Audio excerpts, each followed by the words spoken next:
Hey guys, welcome to part 4 of What If Naruto Became a Psycho Killer. If you enjoy the video then like, share and subscribe and also comment your thoughts as it inspires me to make more such videos, and remember to check out my playlist section for other interesting stories. So let's get started. Chapter 7. Chunin Exams Finals. It had been a week since the semi-finals in the tower at the Forest of Death, and Naruto found himself wandering around the village, bored out of his mind. He could train for the final, but he trained all the time anyway and already knew what he was going to do, so there wasn't much point going overboard. Shino was training with his family for the next month and Hinata was still in hospital. He had gone to visit her only once to check she was okay and tell her he would be facing Neji in the finals. Her reaction wasn't a surprise to the blonde. Fear. She had been scared of what he would do to him. They had spent the next hour talking and Hinata had told him what had happened with her uncle and the caged bird seal. She hadn't let him leave until he had promised not to kill Neji. He was a lot of things but never a liar. He would keep his word and not kill the Hyuga, but that wouldn't mean he wasn't going to make him wish for death. The grin that spread across Naruto's face as he walked at the thought of what he had planned for the foolish Hyuga made several villagers practically run away in fear. The seal on Sasuke's neck that the old man had asked him to study was one thing that he didn't find boring. He hated to admit it, but there was no denying that it was a true piece of art. The way the snake had fused the seals into one without killing the host outright was impressive, but from what he could see it would still kill 8 out of 10 people that it was applied to. It was actually because of the seal that he was in the village now. The Hokage wanted him to meet with a seal master to try and compare notes. Apparently the guy had been working on the seal on Anko-chan for several years, and with Naruto's results from the completed version they might be able to remove it completely. The only thing was that the old man didn't actually tell him who it was he was supposed to meet. All he knew was that they would be at the Konoha bathhouse and that he wasn't allowed to kill him, something that had made the blonde pout when he was told. When he finally arrived at the bathhouse, Naruto spent the next 10 minutes searching the area for the mysterious seal master. It was on his third time circling the fenced area that he came across an odd sight. Sat at the fence to the women's bath was an old man with his face pressed to a small hole in the fence that he had obviously made, and a small notepad and pencil in his hands. He wore a gray shirt and pants with a red sleeveless jacket. He had a strange forehead protector with the kanji for oil in the middle and 2 small horn-like protrusions on either side of it, and long spiky white hair that trailed to his hips. Naruto didn't know his name, but he did remember him. It was the man that would come and upgrade his chains when he was in the school. The grin on the blonde's face stretched wider as he realized what the old pervert was doing and silently made his way over to the man without him realizing. XXX. Jiraiya was having the time of his life. The women in the bath were some of the most beautiful he had ever seen. And the size of their tits was giving him a nosebleed. He was getting so much research done he could make an entire book out of what was before him. The fact that it was the kunoichi only bath just made it better. They were always the best because of all the training. So engrossed in the sights before him he didn't even notice the blonde boy sneaking up behind him with a large stick until it was too late. The scream that escaped the toad Sanin's mouth was so loud it alerted the women on the other side of the wall to his presence and had them all rushing to get towels to cover themselves up. The reason he had screamed was because of the large wooden stick that had been shoved up his ass. Tears falling down his face, he desperately tried to pull the stick out, completely forgetting the fact that he had just been caught by a group of sexy kunoichi. When the group of now pissed off women arrived, fully clothed, at the other side of the wall, it was to an old man crying on the floor with tears in his eyes and a large stick poking out his ass, and a blonde boy rolling around on the ground a few feet away laughing. Figuring out what had happened, they all gave grateful grins in the blonde's direction and moved to surround the still crying Jiraiya. For the next 10 minutes the group of kunoichi proceeded to beat the white-haired pervert to within an inch of his life. Satisfied that he had suffered enough, they left the man on the ground, bleeding and bruised, with the stick still in his ass. Finally getting control on himself, Naruto stood up and made his way over to the downed Sanin. Looking up at the boy, Jiraiya could only say one thing. Why? Grinning down at the man, Naruto bent and picked up the notebook and gave it a quick look over, then tore it up and stomped it into the ground in front of the pervert's face. I don't like perverts. If I catch you doing this again, I'll use a red-hot metal pole instead of this stick. As he said this, the blonde reached out, grabbed the stick and gave one big pull, causing the Sannin to let out another, more subdued scream and threw the stick into a bush a few feet away. So, can you walk or am I going to have to carry you? I want to make a start on the seal and the old man says you are going to help. So get the hell up already. You'd think you never had a stick shoved up your ass before. Quote. Have you? Hell no, that would hurt like hell. It was at this point that Jiraiya was able to get a good look at his blonde tormentor. Long blonde hair, tall, covered from head to toe in thick wet bandages, the only reason he didn't recognize him sooner was the change of clothes. Despite what had just happened, the old Sannin couldn't help the smile that spread across his face at the sight of the boy out of his chains. Then the first part of his words hit him. Seal, you're the one that the old monkey got to help me.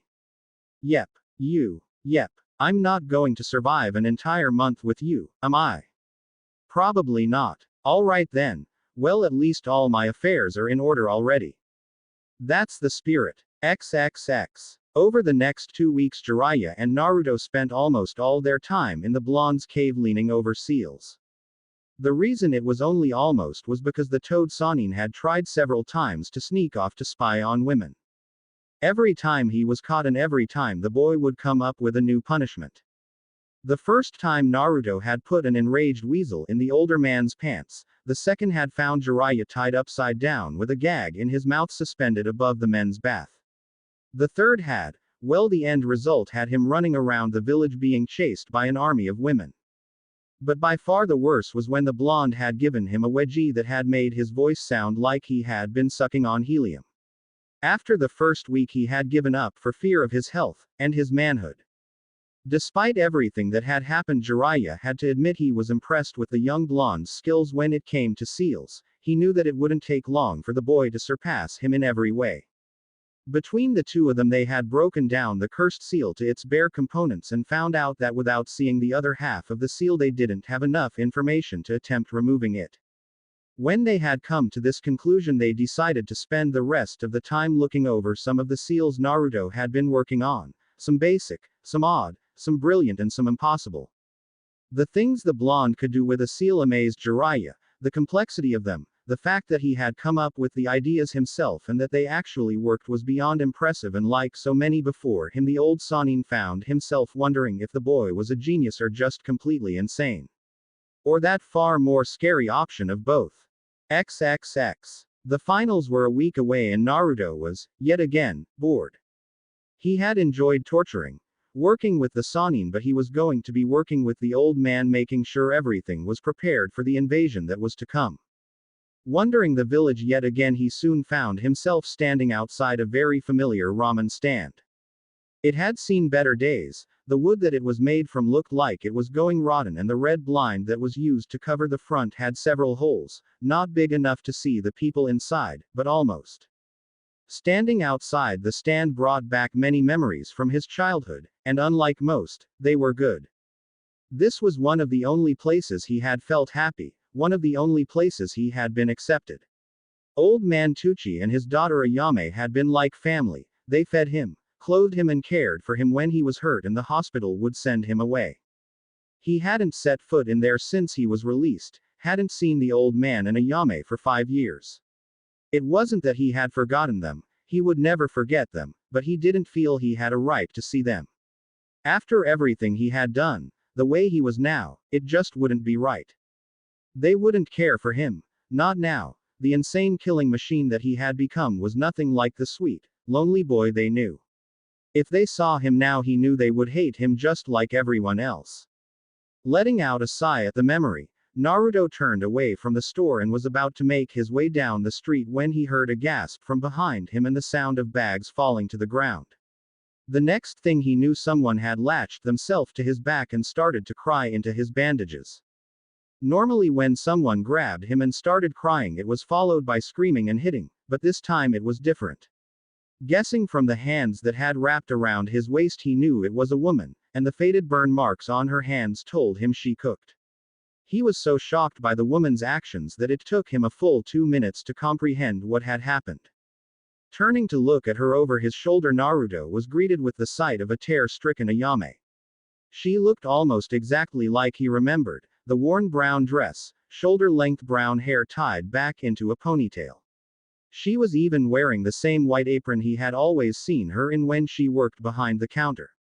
The only thing that was different was that she looked a little older and the dark marks under her eyes. It was then that he heard her talking, slightly muffled because of the way she had her face pressed into his back. "We thought you were dead. 5 years and nobody knew where you were. Why didn't you come sooner?" He didn't know what to say. This wasn't right. She was supposed to hate him. Why was she crying for him when she was supposed to hate him? Maybe they didn't know what he had become.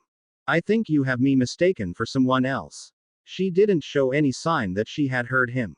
"When Hokage-sama told us what had happened and that you were released, we were so happy, but you never came back. We waited and waited, but you didn't come." All thoughts that she didn't know who he really was flew out of Naruto's mind. This wasn't right. Why didn't she hate him like all the rest? Why would she be happy? Before he could ask, Ayame let go of him and, after quickly collecting the shopping bags that she had dropped, pulled him into the stand. The inside wasn't much better than the outside. The counter was worn and the stools had seen better days, one of them was actually missing the seat. "Dad, he's back. Naruto's back." They both heard the sound of pottery falling to the ground in the back of the store and the hurried footsteps that followed it. Bursting out of the door behind the counter, an out-of-breath Tucci ran up to the blonde and pulled him into a bear hug, tears in his eyes. Naruto said nothing, frozen in place. When he let the boy go, Tucci took a step back to get a proper look at him and a small frown crossed his face. "When the hell did you get so fucking tall?" Staring blankly at the two people in front of him as Ayame pulled out a frying pan and hit her farther round the head for swearing, Naruto was about to run when he was pulled to one of the seats at the counter, a menacing aura surrounding both father and daughter as they looked at him. "You're not going anywhere. You're going to sit down and eat the ramen we are going to make you, and then you're going to explain why this wasn't the first place you came when the Hokage let you out of that place. Got it?"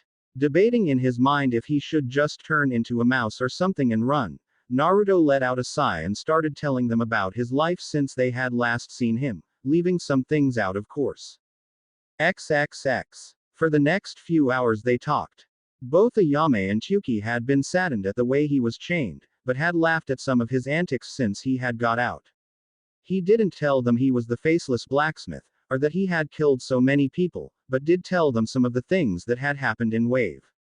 And in turn Naruto learned why the stall was in such poor condition. Apparently they had been turning away anyone that spoke bad about him, and it didn't take long for word to get around that they were demon lovers. Because of this, business had been very slow and they were having a hard time getting by. It was when Naruto was finishing his 50th bowl of ramen that the flap opened and in walked Zabuza and Haku. But what surprised him was that they were followed shortly by the team from Mist and their Jonin-sensei. When they saw he was sat there, both Zabuza and Haku quickly hid their surprise and walked over to greet him. "What the hell are you doing here, brat? I'd have thought this place too boring for you." Grinning at the older ninja, Naruto stood up and flicked him in the forehead. "No brow. How you been?" They could all see the tick mark that was forming at the back of Zabuza's head. "Until now. Good. Ah, don't be like that, you know you love me really. If I had my sword I'd cut you in half. And if you did that I'd rip your eyes out and replace them with your balls. Mummy boy. No brows. Scarecrow. Overcompensate much with that huge sword you're always carrying around. What did you say?" They carried on like this for the next 10 minutes, throwing insult after insult at each other. For Tucci, Ayame and Haku it was very entertaining, but for the four Mist Nin, it was one of the strangest things they had ever seen, something that was clear by the slightly shocked looks on their faces. Just when it looked like the two were about to start fighting, Haku intervened. "It is good to see you, Naruto-san." "Oh, hey Haku-chan, so you're out of the hospital?" "Yes, they released me about a week ago. Still hanging out with Duck Ass." The blush that came to her face was all the answer he needed. Nodding his head, Naruto turned back to the counter and ordered another bowl of ramen, his fight with Zabuza forgotten. So any reason you six are together and not trying to kill each other? At his words they all froze and the room was filled with an uncomfortable silence. Unaffected by the tense atmosphere, Naruto pulled his new bowl towards him and started eating. Sharing a quick look with his fellow Jonin, Zabuza nodded and sat on the blonde's right and ordered some ramen. He was shortly followed by Haku and the other girls, with Haku next to Zabuza, Akasha next to Naruto, leaning toward him, her sister next to her and their sensei and Mizore at the end. When they had all received their orders, Zabuza turned to Naruto and spoke. You already know the girls. This is their sensei, Mei Terumi, an old friend of mine. Without looking up from his bowl, Naruto replied. Meaning you used to fuck her? Both Zabuza and Mei nearly choked on the ramen and the others started laughing. After finally getting a hold of themselves, Zabuza and Mei, with red faces, turned to the still eating blonde and, clearing her throat, Mei asks. What makes you say that? I can smell your perfume and no brows actually had a bath.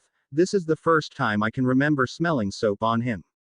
The blushes on their faces, if possible, increased tenfold. Lifting up his bowl, Naruto drained the last of his ramen in one go. When he was finished, the blonde turned away from the counter, jumped off his seat and moved towards the flap. Just before he left, Naruto threw a roll of money onto the counter, much to everyone's shock. Food of the gods, that's for today, when I was little, and for whatever they order, treat them well, old man. And with a wave of his hand he was gone.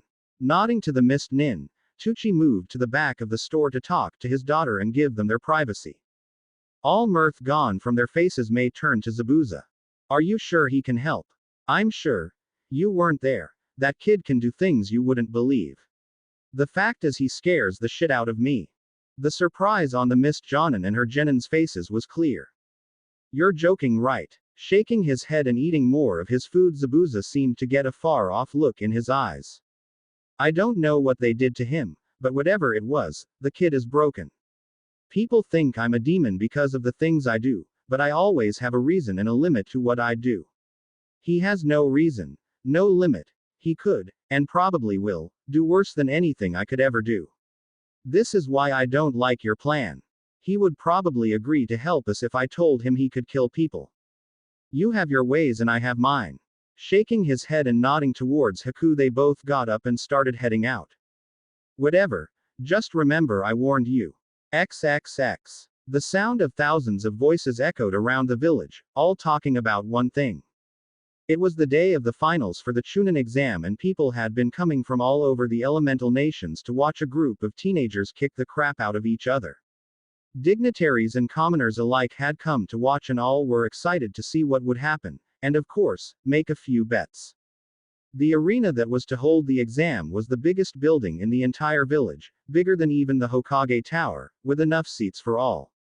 The shadow it cast over the crowd as they made their way through the large archway was intimidating for any that hadn't seen it before. But something none of them were expecting was to hear the sound of a violin over the excited chatter as they came into the seating area. The sound stopped almost all conversation as it reached their ears and all eyes were drawn towards the center of the arena. It had been set up to look like a real landscape, with uneven ground and a few trees. It was as real as they could make it. The ground was just dirt, no grass growing or flowers. The trees were small but would be enough for cover and spaced out so it wouldn't be an obvious hiding spot. And in the middle of the arena was a tall blonde boy covered in bandages, eyes closed, sat on the ground playing a beautiful black violin with a red lining. It also had red strings, with the bow being in the same color scheme. The music being played seemed to hypnotize the crowd, drawing them in. None could look away. They didn't even notice that the other contestants were stood around him. Like the crowd, they were in a trance. The only exceptions seemed to be Shino, Gaara, Tamari and Konkuro. Even Neji was entranced, though he hid it well behind a scowl. As more and more people came in, the seats filled up and soon enough it was full of people, all looking down at the strange boy. Up at the top of the arena in a small booth set up for the cages, Sarutobi sat in a chair listening to the music, but unlike the crowd he wasn't affected by the genjutsu laced into the notes. He loved to hear Naruto play. It was the only time the boy didn't seem like he was about to rip someone's throat out. Stood next to him acting as his guard for the exam was Jiraiya, looking down at Naruto with the same look on his face as his old sensei. The only other people with them though were the Hokage and his bodyguard, both wearing white robes and clothes to cover their faces. The only thing that told them apart was the blue and white hat that rested atop the Hokage's head. The Mizukage wasn't able to come because of the civil war and no one knew anything about the Otokage, at least, as far as Orochimaru knew. The second the snake Sannin stepped into the booth, Sarutobi knew it was him and signaled Jiraiya to be on guard. When he was sure that the arena was full, the aged Hokage stood and walked to the edge of the booth so all could see him. Clapping his hands to get their attention, he felt a sweat drop form on the back of his head when he realized Naruto was still playing. "Naruto, can you stop? I need to address the crowd." At the words, the blonde halted his playing and sealed the instrument in a seal drawn on his right leg and sent a pout to the Hokage. "No fair. I was about to make them dance the funky chicken." Shaking his head at the boy and turning to the slightly dazed crowd, Sarutobi announced they were about to begin. As he said this, a man appeared next to the group of young ninja.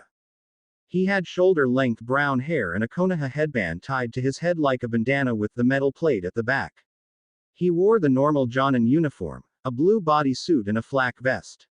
In his mouth was a senbon and his face showed indifference to what was going on around him. Stepping towards the group, he announced, in a bored voice, "Uzumaki Naruto and Hyuga Neji, get into your positions. The rest of you go to the competitor's box and wait for your turn." When they had all left except the two boys, the man turned to them. Seeing the Hyuga in his family stance and the blonde just stood there smiling, he shrugged his shoulders and started his speech loud enough for all to hear. "Right, my name is Genma Shiranui and I will be the referee for the finals of the Chunin exam. The rules are simple. First to fall unconscious or die will be the loser and move on to the next round. If I tell you to stop or your opponent surrenders, you must stop, and if you fail to comply you will be disqualified. Understand?" At both their nods, he raised his hand in the air and dropped it down, signaling the start of the match and disappearing in a swirl of leaves. The entire arena went silent, waiting to see which of the boys would make the first move. For a moment neither of them moved, both staring into each other's eyes, Neji's cold and Naruto's gleeful. "You should give up. Fate has already decided that I will win this tournament. A worthless piece of trash like yourself has no chance against the might of the Hyuga clan." The smile on the blonde's face turned into a wide grin at his words. "So you're a psychic? Excuse me. Well, you claim that fate has already declared you the winner, but even if that was true, the only way you could know that is if you were psychic. I'm not a psychic. So you were just bullshitting. You must have really low self-esteem if you need to try and scare someone like that to give yourself an edge in battle." The cold expression on Neji's face turned to anger. "How dare you insult a Hyuga? We are the strongest CL." Smack. The arena was filled with stunned silence at what had just happened. Getting up off the ground with a hand on his left cheek, Neji looked at the boy in front of him with a mix of both shock and anger. "What did you just hit me with?" Giving a curious look to the item in his right hand, Naruto shrugged and threw it over his shoulder. "A kitchen sink I found in an ally. It had a dead cat in it when I found it. Can't remember what I did with it." Pushing his rage back down so he could concentrate, Neji got back into his stance and charged Naruto without another word. As soon as he got within striking distance, he sent a strike straight to the blonde's chest, hoping to end the match early and kill the boy for insulting him. What he wasn't expecting was for Naruto to bend back away from his strike so far that his head almost touched the floor. Instead of standing back up, Naruto carried on with the movement and brought his feet up to kick Neji in the stomach with both his feet, sending the Hyuga back several feet. Though he was slightly winded, Neji was able to stay on his feet, being more careful of the blonde. This time when he was within range, he sent a chakra-powered strike to Naruto's right arm and followed up with another to his waist. Both were avoided with practiced ease and he received another kick to the stomach. Instead of rushing in this time, Neji took a step back to try and assess the situation. From what he had seen in the prelims, the boy had a strange jutsu that made it so he could change his body, but for some reason he wasn't using it. This meant one of three things. It had a drawback that made him reluctant to use it. He was saving it for later, or he didn't think he was worth using it on. The thought of this no clan ninja looking down on him made him so mad he wanted to kill him, but his pride wouldn't let him show it. Another thing he had noticed was that the blonde was extremely flexible, something he was using to his advantage to avoid his strikes. Taking this into account, Neji decided to wait for him to attack. But instead of attacking, Naruto put his hand in his kunai pouch and pulled out a pair of black fingerless gloves. Remembering what had happened to the rain ninja, Neji quickly jumped back to what he assumed would be a safe distance. Without looking towards the Hyuga, Naruto started to pull the gloves onto his hands. You know, seals are truly unappreciated in the world of ninja. If you know what you are doing, you can make them do anything, from an explosion tag to a strengthening seal. You can even use them to replace hand seals, but enough of that. Slamming his right hand on the ground, Naruto called out, "Seal of the Seven Sins. Circle of Wrath." Just like last time when he activated the gloves, a seal shot out of his hand and spread out. But unlike the last time, it was a different seal, and the circle covered the entire arena floor, the whole 100 meters, lighting the arena up with the same eerie blue light as in the prelims. Bracing himself for the crushing weight to hit him like it did the rain ninja, Neji almost laughed when nothing happened. Turning to the blonde, he let a small smirk cross his lips. "Your seal failed. I don't feel anything. This isn't the same seal as the one I used in the exams." Without explaining what he meant, Naruto ran to Neji and sent a right-handed punch to his stomach, which Neji used as his chance and sent a strike to his wrist. Taking his chance, Neji quickly followed up with a strike to his upper right arm, forgetting the seal completely. Jumping back with a smug look on his face, the white-eyed boy looked at his work, and it was then he noticed the glowing blue seal on Naruto's stomach and, following the boy's eyes, saw an identical seal glowing on his own stomach. The grin that came to the blonde's face was starting to make him nervous. It was then that he felt pain in his right arm. He was so surprised that he forgot to keep up his calm act and, grabbing his arm in pain, let out a yell. Hearing laughter, Neji turned back to Naruto to find him laughing. With a scream of rage, Neji lunged at Naruto and hit him in the stomach, only to double over in pain. Looking at the blonde, he let out another scream when he saw the grin still in place. Getting back up, he started to strike him over and over again, ignoring the pain. The grin never left Naruto's face. "You know, Hinata told me about your clan, and your father." He could feel the rage building. "Shut up. Shame that you would spit on his memory like this. Shut up. All this talk about fate and how it's pointless to fight it, but that's exactly what you're doing now. I said shut up." Finally giving into his rage, Neji sent a strike straight to Naruto's chest. Naruto didn't even try to stop him, just stood there and let him hit him. The strike sent him flying back from the Hyuga several feet, and both collapsed to the floor, blood coming out of their mouths. "Well, that was fun. You're not dead, are you? I promised Hinata I wouldn't kill you." Getting to his feet, Neji glared at Naruto, breathing deeply, and ripped his head protector off his head, revealing to all the seal placed on his forehead. "This is the sign of enslavement among the Hyuga clan, given to us at birth for no other reason but to be the slaves of the main house. You have no idea what it's like to be treated like nothing because of a seal that you had no choice in. Wow, you're really retarded, you know that. What's that supposed to mean?" Getting back up and placing his hand on his stomach. "Use your all-seeing eyes and tell me what you see. I know more than you could ever understand." Doing what he was told, Neji looked at the boy's stomach, and, when he concentrated, he could just make out the seal on his stomach under the one that was visible for all to see. He barely took notice of how he couldn't actually see what the boy looked like under the bandages. At the sight of the seal, Neji lost all reason and made to charge yet again. What did he know of his pain? What did he know of the pain of losing the only true family he had because of the cowardliness of another? When he was close enough, Neji got into a stance and announced, 8 divination signs, 64 palms of the hand. For the next minute, Naruto was as helpless as a training dummy as he had all his chakra points sealed. When he was done, Neji took a step back and looked down at the blonde. Then fell to his knees and started hacking up blood. Glaring at the still form of Naruto, he and all those watching were shocked when the blonde burst into a puddle of blood. Still coughing, Neji shakily got to his feet and looked around the arena for his opponent. It was then that the sound of a violin filled the air just like before the exam started. Turning to look at one of the trees, the young Hyuga saw an uninjured Naruto sat at the top on a branch, playing his violin and grinning down at him. The fact that he didn't have a scratch on him was the most shocking. What the hell is going on? It's called a blood clone. I found a reference to them in a history book and recreated it. 1 pint of blood and half of your chakra and you have yourself a clone that can take a hit and has about 25% of the caster's overall chakra. I switched with it after I first sent you back. Nobody saw because they were all looking at you. The implications of his words hit Neji like one of Gai Sensei's fists. He had been fighting a clone the whole time that was only a fourth as strong as the original. Neji had barely been holding out against his enemy to know that he was only fighting a cheap knockoff cemented that Neji never had a chance.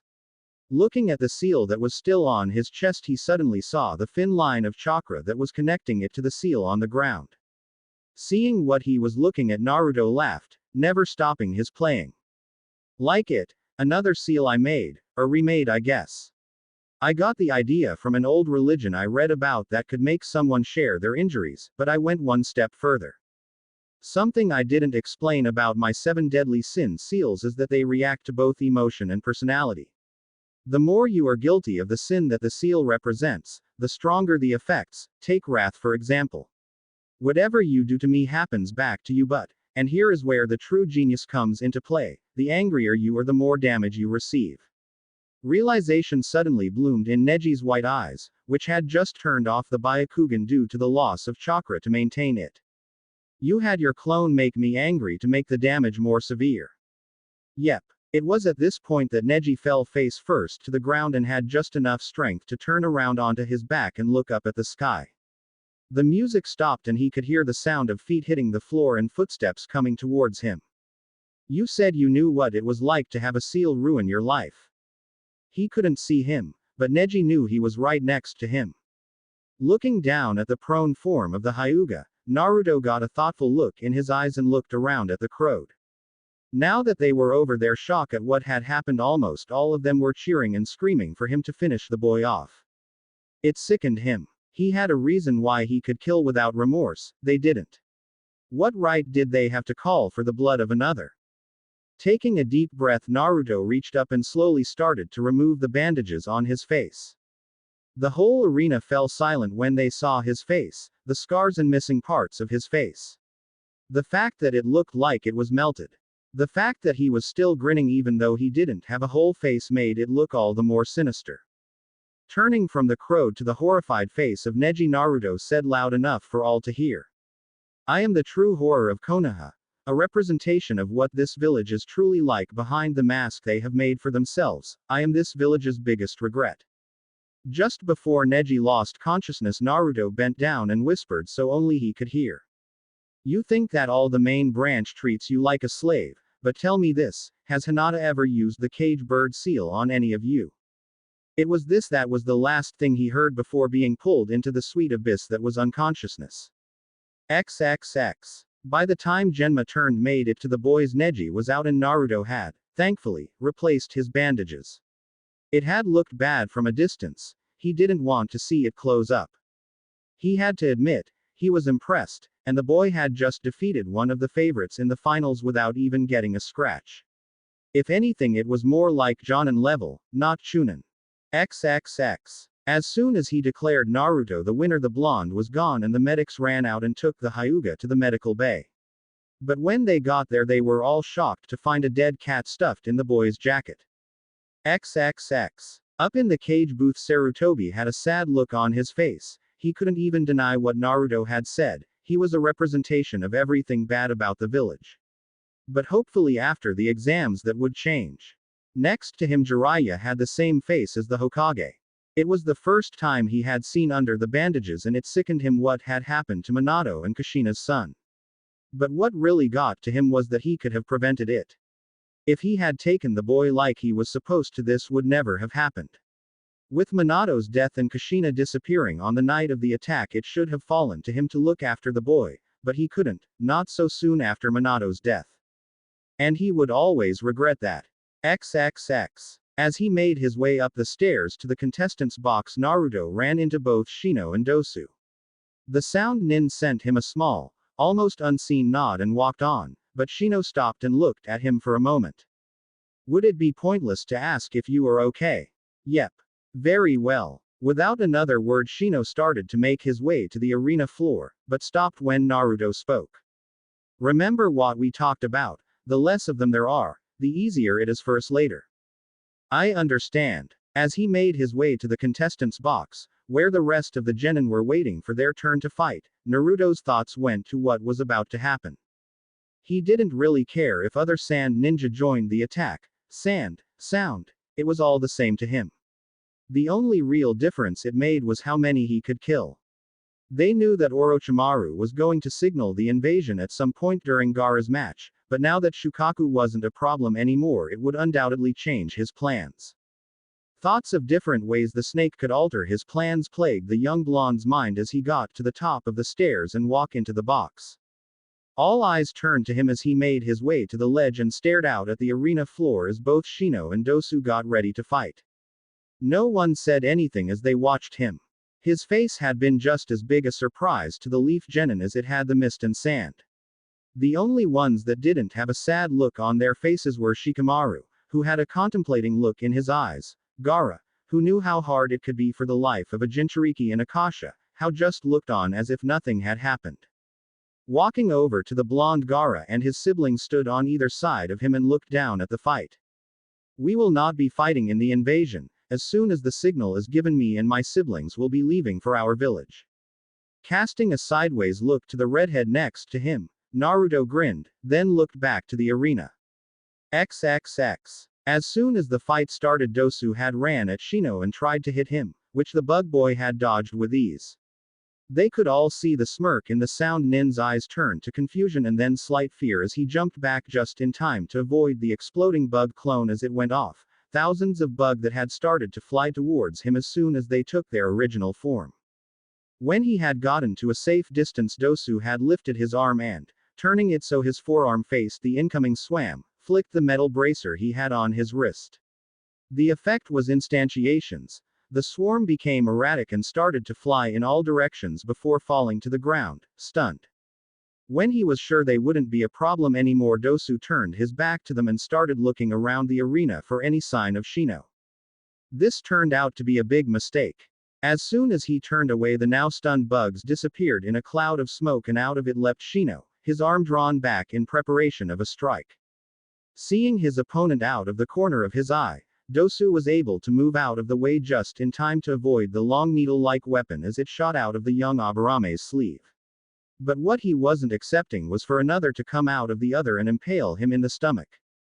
Unlike in the prelims when he faced Zaku, this time when Shino backed away, he didn't offer Dosu the chance to surrender and raised his hand in the air.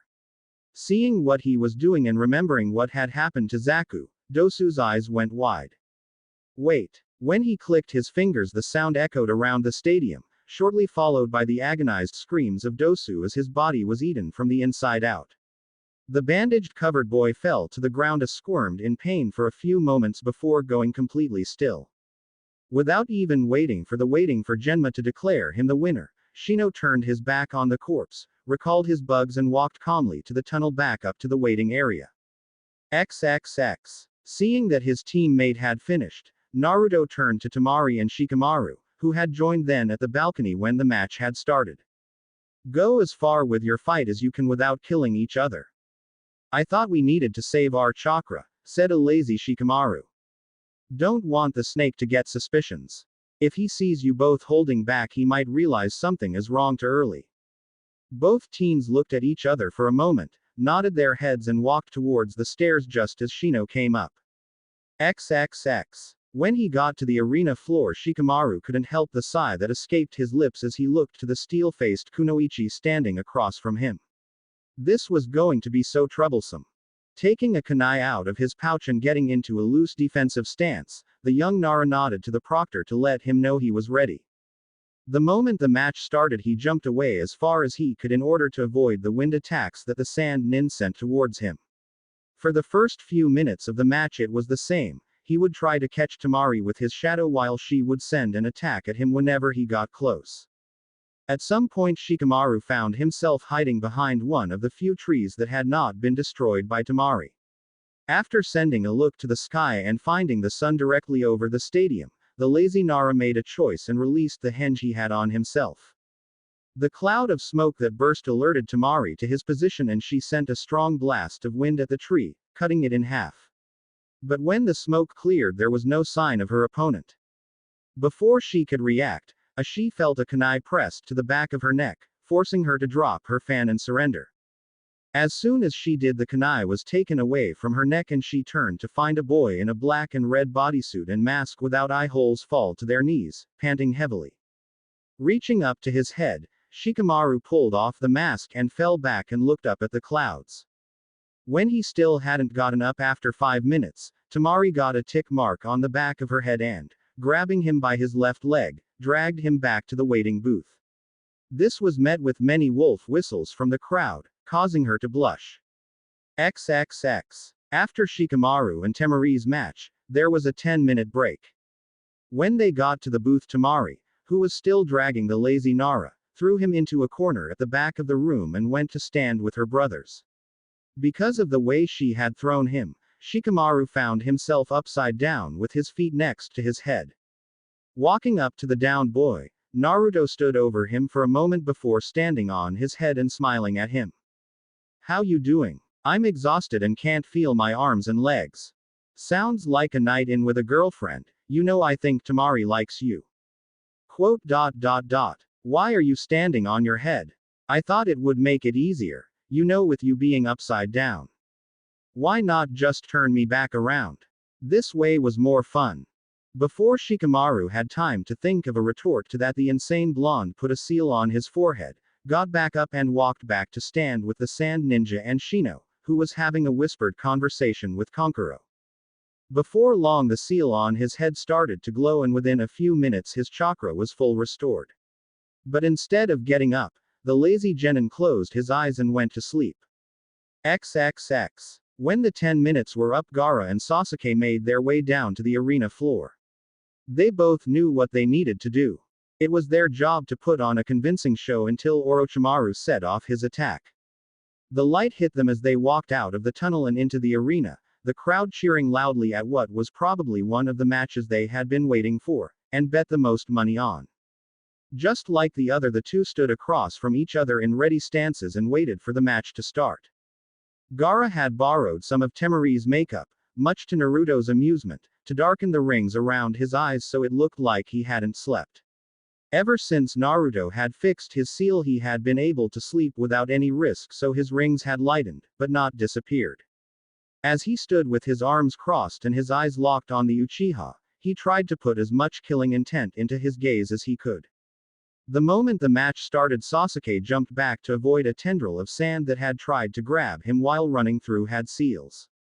When he finished, he sent a large ball of fire at the sand, turning it to glass. When he saw the sand turn to glass, Sasuke smirked and spread through a large amount of hand seals. Fire style. Dragon bullet. The dragon-shaped fire charged towards the red head, leaving a large scorch mark on the ground. Making no attempt to dodge, arms still folded, and the dragon hit Gaara dead on and a cloud of smoke rose from the impact zone. Not wanting to get caught off guard, Sasuke, who was panting from the strain that particular jutsu put on his chakra coils, moved away from the smoke. Before it cleared fully, another tendril of sand burst out of the ground between his feet, wrapped itself around his ankle and hung him in the air. The smoke cleared for all to see a large wall of sand with patches of glass in it protecting a stone-faced Gaara, arms still crossed. Still tired from using the dragon bullet that Kakashi-sensei had taught him, Sasuke was unable to do anything as the sand slowly made its way down his body. "Hey, duck ass. If you don't win, I'm tying you to tree in the forest of death and using a bigger fish this time." Sasuke's eyes shot wide open. He didn't need to look to know who had said that, and, knowing Naruto, the blonde would keep his word to the letter. Just as the sand was about to cover his face, the raven-haired boy replaced himself with a branch that had been broken off one of the trees from Temari's wind attacks. Using the switch as cover, Sasuke ran up on Gaara from behind with one of his short sword in hand and made to smash him on the back of the head with the hilt.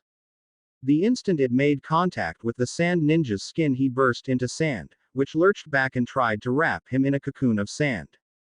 Reacting quickly, Sasuke used another replacement with the same branch as before and escaped the sand just before it swallowed him whole.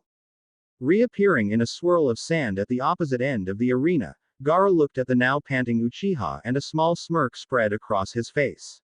Speeding through hand seals and slamming both his hand on the floor, the redhead announced in a voice early above a whisper. Earth conversion jutsu. The ground under their feet started to shake and, slowly at first but picking up speed, it turned into sand. The arena had just become a miniature desert. His smirk turning into a full-blown grin, Gaara went through more hand seals. Sand cocoon jutsu. At his words, the sand around his feet rose up and encased him in a sphere of sand, a small eye forming about a foot above it. This was what Sasuke had been waiting for. Speeding through hand seals of his own, holding his right wrist, he gathered his chakra and announced, Chidori. As the lightning coated his hand, Sasuke ran forward, Sharingan blazing, and charged the sphere. As he ran, he was forced to dodge multiple sand spears that erupted from the sand and tried to impale him. When he was only 3 meters away from his target, Sasuke jumped up in the air and slammed his lightning-coated fist straight through it. For a moment nothing happened, the entire stadium silent. Then the silence was replaced with an ear-splitting scream. Blood. Blood. Pulling his hand back and jumping away from the now frantic boy, everyone could see the blood on the young Uchiha's hand. XXX. Your brother's a better actor than I thought. Up in the competitors' box, all the Naruto, Shino and Shikamaru were preparing for what they knew would happen next, as the sky was filled with small white feathers. Even the 3 girls from Mist were checking their equipment, although Naruto wondered how the hell they knew about the invasion. What none of the people watching in the stadium knew was that Gaara was not actually hurt. The blood on Sasuke's hands was the result of a blood packet Gaara had to make it look like he was hurt. Gaara simply maneuvered Sasuke to hit it with his Chidori, which had exploded. The ploy had worked perfectly. XXX. The moment Orochimaru had seen the blood, he had sent out the signal, expecting Gaara to go berserk. This meant they were able to partially control when he would start the invasion. The moment the crowd was asleep, a group of ninja appeared in a puff of smoke and shined them away in large groups. No sooner had this happened than another large group of ninja appeared, these wearing head protectors with the symbol for the Sound Village. Looking around in slight confusion at the empty seats, they didn't notice the sand they were stood on moving. It exploded to at them in a huge cloud and, before they could even scream, it solidified around them and blood exploded out of the large cocoon. Turning to where the sphere of sand had been moments before, Sasuke looked at Gaara with a questioning look. Shrugging his shoulders in a bored manner, the redhead just let a small smile cross his face. Old habits die hard. Ha ha, you got that right. Appearing next to the sand ninja, Naruto slung an arm around his shoulders and pulled him into a headlock, the other genin appearing moments later. That was a good show. I can't breathe. Laughing at his word, the blonde let go and looked up at the strange purple box that had appeared at the top of the cage's booth and shook his head before turning to the large group of sound nin that was filling the stadium, being careful to avoid the sand after what had happened to their comrades. Naruto then turned to Gaara, Temari and Kankuro. I would get out of here if I were you. It is only going to become more hectic. Take out any sound ninja as you leave if you can. The sand trio nodded before leaping out of the stadium. As the sand siblings left, many sand ninja noticed and immediately began to fall back, knowing that Gaara was supposed to be the distraction that kept the leaf ninja distracted. Naruto watched his friends leave before he focused on the task at hand. Taping a small seal on the inside of his wrist, 3 large scrolls appeared in a cloud of smoke in front of the group. Looking at the scrolls curiously, Sasuke walked over to the insane blonde. What are they for? Remember that jutsu I used in Wave? How could he forget it? Seeing the boy's nod, Naruto continued. Well, this is the completed version. They each contain a parade made of blood clones, each shifted into a different creature. The problem I had with making them was that a blood clone doesn't get a bloodline when it's made, so I had to shape them as I made them. Both Sasuke and Shino's eyes widened while the others, that hadn't seen the jutsu he was talking about, were confused.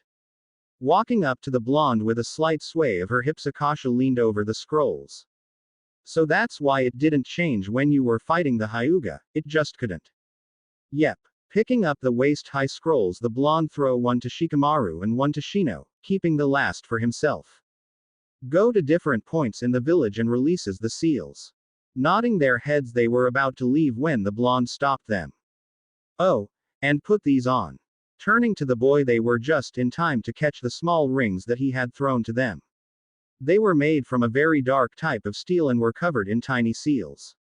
What are they for? They let you lead the parade. Without further question, they jumped away in opposite directions, Shino going north and Shikamaru and Sasuke going east. That left Naruto, the three mist ninja.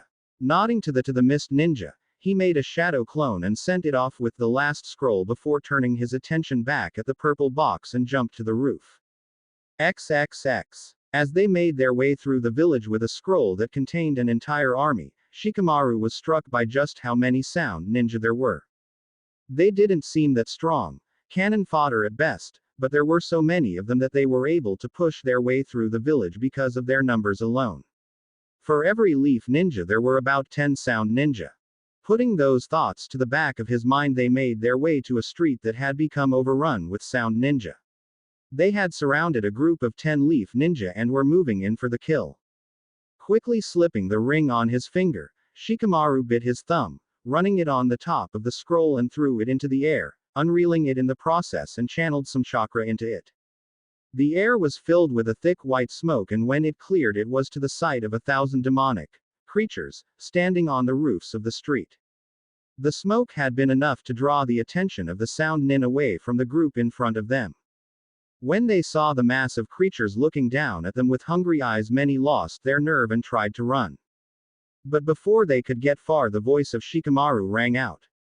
Kill the sound ninja and help and leaf ninja you find. All eyes were drawn to the voice that had seemed to be layered by several others when it gave its command. The ring on Shikamaru's hand was glowing a faint blue and both his eyes had glazed over. But before any could get a better look at him, the horde sprang from their positions on the roofs and crashed into the sound ninja like a meteor hitting Earth. XXX. Shino had little trouble getting to their destination. The Ninja Academy of Konoha was completely surrounded by sound ninja and, though the teachers were putting up a good fight, it looked to be a losing battle.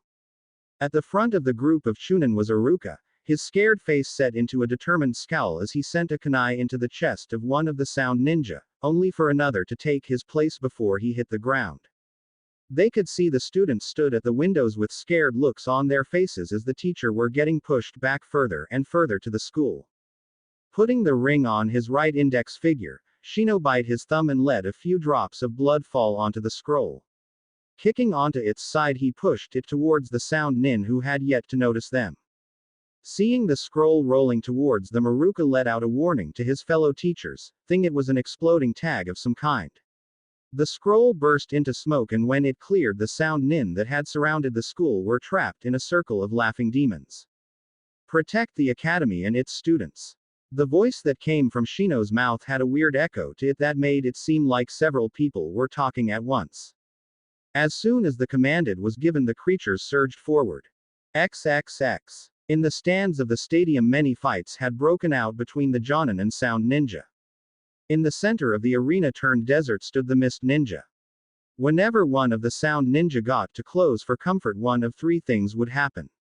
1. They would look at the pink-haired girl and stop in place to stare at her before getting their throats slit. 2. They would be hit with a strange kunai that seems to be coated in a nasty poison thrown at them from the purple-haired girl. Or 3. They would be cut to pieces by a long, red whip that was coming out of the white-haired girl's palm that looked like it was made from blood. XXX. Naruto landed on the roof where the Hokage, Jiraiya and Orochimaru were fighting in the large purple box to see if Anbu stood on the outside watching the battle inside. Walking up to one in a cat mask, the blonde inquired. So, why are you on this side when the fight is in there? Turning to look at him out of the corner of her eye, the cat-masked Anbu pointed to a blackened corpse laying a few feet away, smoke still rising of it. Getting a curious look in his eyes, Naruto walked up to the purple wall and poked it with his finger. The flesh on his finger was burned away, and when he pulled it back it looked just like the corpse on the ground. Nodding his head in thought, the young blonde took several steps back and charged at the wall. The Anbu moved to stop him but were too late. He hit the wall and was consumed by fire. XXX. Jumping back from his former sensei and teammate, Orochimaru sent a quick glance to the body of whomever it was that had tried to get past the barrier. It's time I ended this. Impure resurrection jutsu. Slamming his hands to the floor ground, the snake Sannin stepped back as 3 swirling purple portals appeared on the ground and 3 wooden coffins slowly rose from them. On each coffin was a number, 1, 2 and 4. Realizing what he was trying to do, Sarutobi made to throw several kunai at the coffin labeled with the number 4 but was stopped by a hand grabbing his wrist. Turning to see who had stopped him, the old Hokage came face to bandaged face with Naruto. What are you doing? I have to stop him. He got no reply, and when he turned back to his old student it was too late. In front of them were 3 open coffins, revealing the Shodaime, Nadaime and Yondaime Hokage. Both the Shodaime Hokage and Nadaime Hokage started to move and stepped out of their coffins, but the 4th didn't move. Getting a confused look on his face, Orochimaru stepped closer and picked the body of the 4th. It didn't move. What the hell? Hearing laughter behind him, the snake Sannin turned to find the blonde boy pointing at him and laughing. Before any of them could act, the blonde stopped laughing and, in a burst of speed that caught the 3-cage level ninja by surprise, grabbed the body from the coffin and ran back to where he was standing. Looking at the pale-faced man across from him, Naruto grinned. Thanks, I've been trying to find a way to get him his body back for almost 3 years now. What are you talking about? You were able to summon the body but not the soul, which, it just so happens. I can. Orochimaru's face went even paler when the boy said this and quickly stabbed a kunai into the back of both the Shodaime and Nadaime Hokage's heads with a seal attached to them. Stop him. Kill them all. Without a word, both men ran forward, heading straight for Naruto. Looking to his right at both the Sandaime Hokage and Jiraiya, the blonde boy spoke as quickly as he could. I'll explain later. Stall them. The snake can't move while he's controlling them.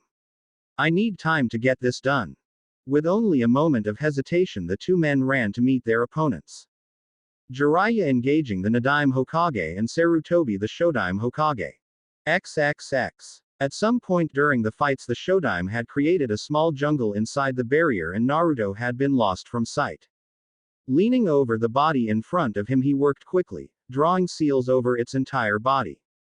This had better work, flashlight. It will.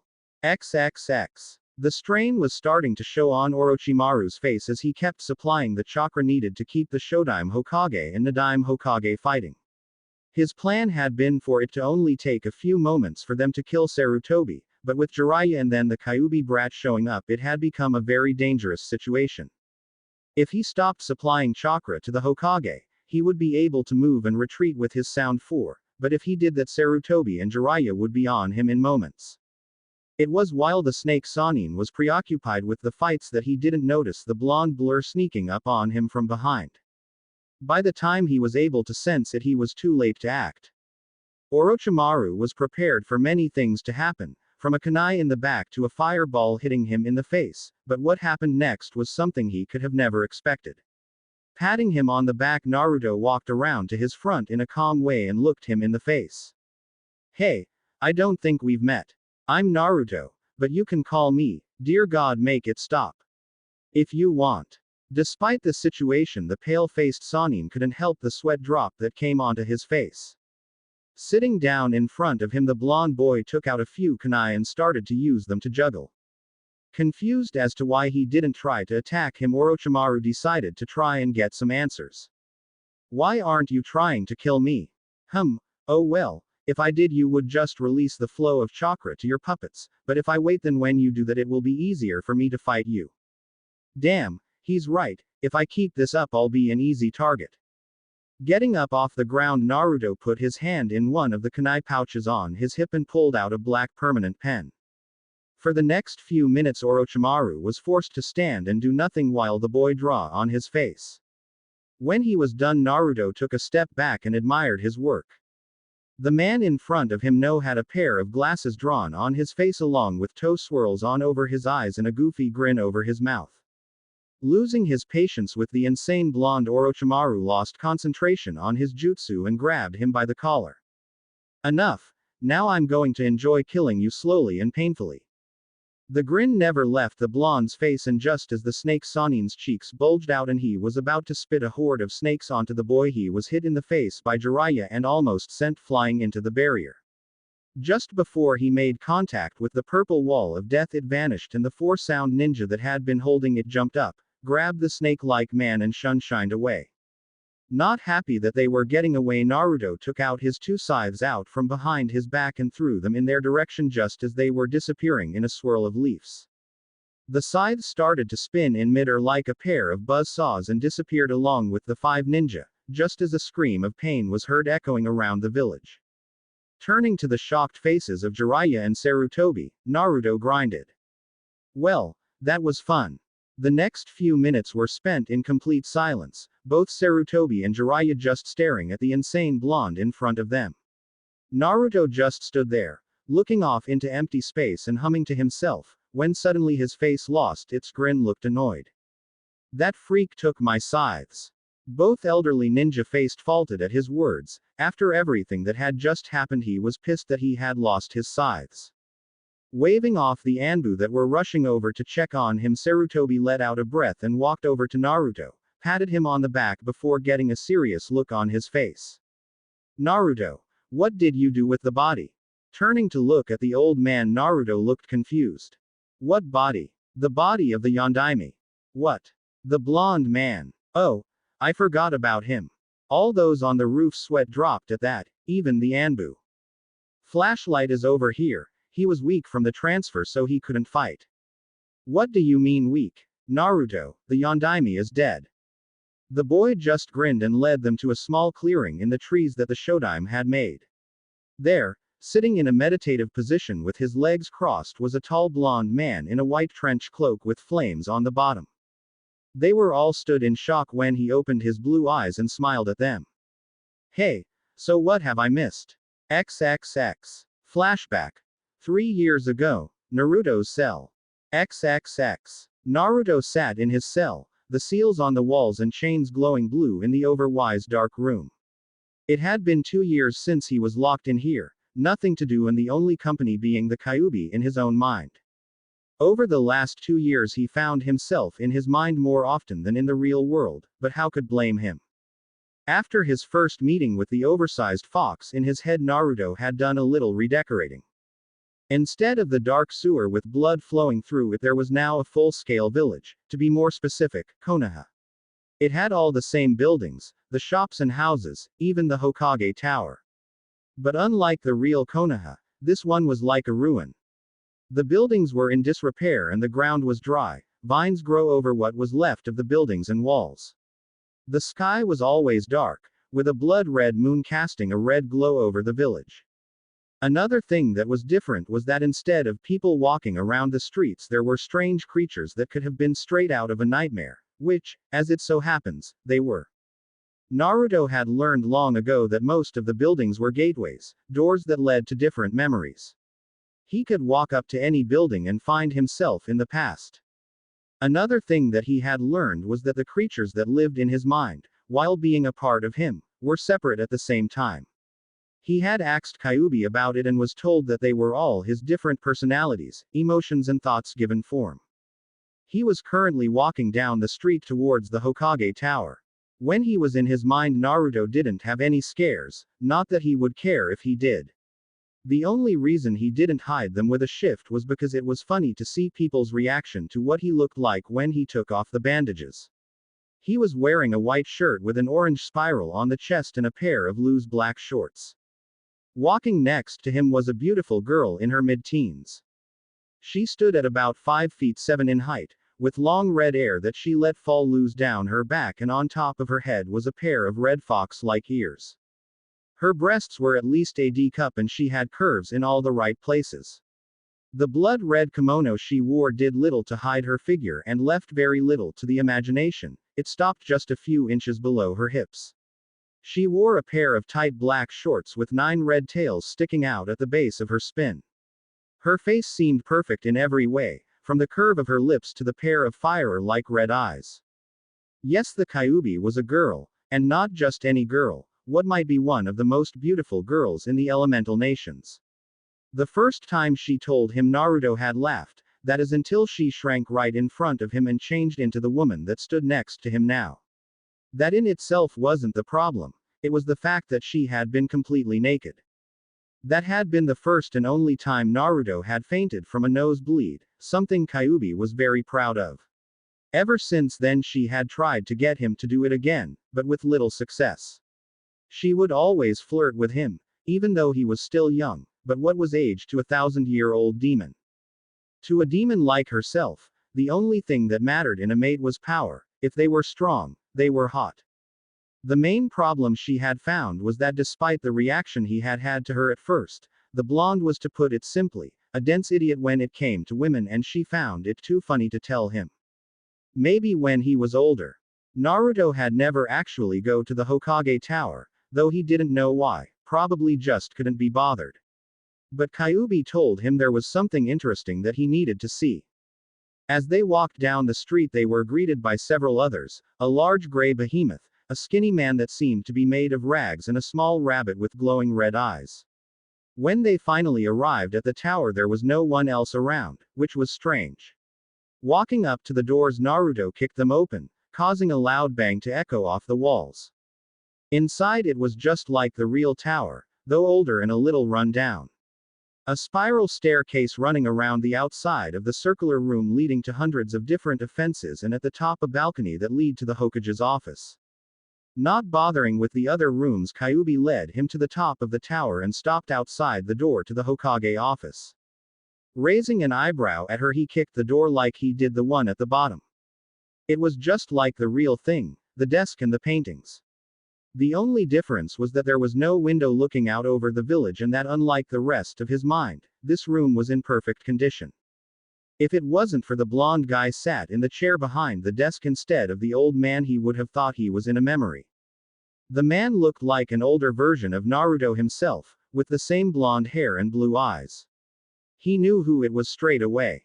Seeing the boy stood in the doorway, Minato stood from his desk and walked around to the other side, a warm smile on his face. It wasn't there for long. Seeing the smile had done something to Naruto that hadn't happened in 2 years, he got angry. The grin fell from his face and was replaced with a look of absolute hatred. His skin began to ripple. Running into the room straight at the man, which apparently thought he was going for a hug, Naruto lunged at him and tried to tear out his throat. Minato was so surprised that he was barely able to stop the now clawed hands an inch from his neck. Neither of them noticed the laughter that came from the girl that was stood in the corner, watching the two as they rolled around the ground, both trying to get on top of the other. After a few minutes, Kyuubi walked over and grabbed the smaller boy by the scruff of his neck and pulled him off the older man, kicking and screaming. It was just so cute. When Minato finally got his bearings, he looked up to see something that made him blush. The boy that had attached him, that he knew to be his son, was being held in a bone-crushing hug by a beautiful girl in a red kimono. She had lifted him up off the ground so his legs were kicking about wildly. The reason for this was that his face had been pressed into her large cleavage, suffocating him. "You're so cute when you're angry, Naru-chan."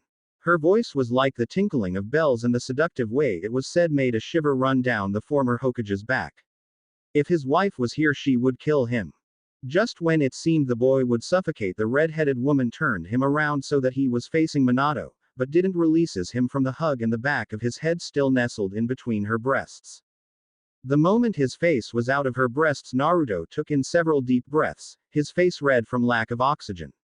When he got his breath back, the young blonde looked at the girl holding him, all the rage at seeing his father gone, and pouted. "You said you wouldn't do that anymore." Lowering her head so it was level with his, Kyuubi rubbed her cheek against his. But you were so cute, like a little chibi kit. I just had to hug you. The pout still on his face, Naruto turned his eyes back to his dad, who had just noticed Kyuubi's ears and tail and had backed away. What the hell are you doing here? Minato was slightly taken aback by the way Naruto spoke. Watch your language. Both Kyuubi and Naruto stared at him for a moment with blank expressions on their faces, giving nothing away. Then, without warning, they both broke out in laughter. Getting a tick mark at the back of his head from being laughed at, Minato snapped. What's so funny? Still laughing, Naruto slowly stated to speak. Ha ha, you ha actually think ha ha that I would ha listen to anything ha ha you say ha ha. I'm your father. That stopped them laughing. Locking eyes with Minato again, the smaller blonde got a blank expression on his face. Fuck you flashlight. XXX. From then on Naruto and Kyuubi would go and see Minato whenever they could be bothered. It turned out that he wasn't able to leave the room, which meant that he couldn't see outside. It took almost a whole year before Naruto would have a real conversation with the blonde Hokage, and even then he still didn't talk much. It broke Minato's heart to see how much his own son hated him. The look in his eyes when he saw him was almost enough to bring tears to his eyes. As time went on, he noticed several things about Naruto, two that stood out from the rest. The first was that the village must not have treated him like a hero the way he had wished, and the second was that he was completely insane. It was little things at first, a random word here, uncalled for laughter there, but over time he pieced it together to a certain extent. They never talked about the village inside or outside his head. Naruto had said in passing that he was in the institution, but before he could ask him to elaborate, the younger blonde had moved on to something else. He never asked about Kushina, afraid of what he might hear. The only reason he could think of for her not being there for their son was that she was dead. The fact that Kyuubi was always with Naruto had at first worried Minato, thinking that she had done something to him that had made him like this, but his fears went away after seeing how she acted around him. It was actually kind of creepy. The Kyuubi no Kitsune, strongest of the 9, seemed to like his son. Naruto, being the idiot he was, couldn't tell, but Minato did. She would always hug him and was never far away at any one time, taking any excuse to touch him. When he thought about it, it was actually kind of funny. It took a long time, but the older blonde was able to get Naruto to at least be natural around him. It didn't hurt that he started to teach him how to make seals. He was surprised when one day Naruto's voice started to echo around the room that was for all intents and purposes his prison, telling him that he had his body and was going to move him into it. The world around him started whirl, and the next thing he knew he was laying on a tiled floor surrounded by trees. A wave of sickness hit him and he found he was unable to get up. Bending over him with a blank expression on his face was Naruto. Stay here. Without another word he turned and left. XXX. Flashback end. XXX. Everything seemed to move at super speed after that. The sound ninja had retreated, at least the ones that were still alive, and the wounded had all been moved to the hospital, including Minato.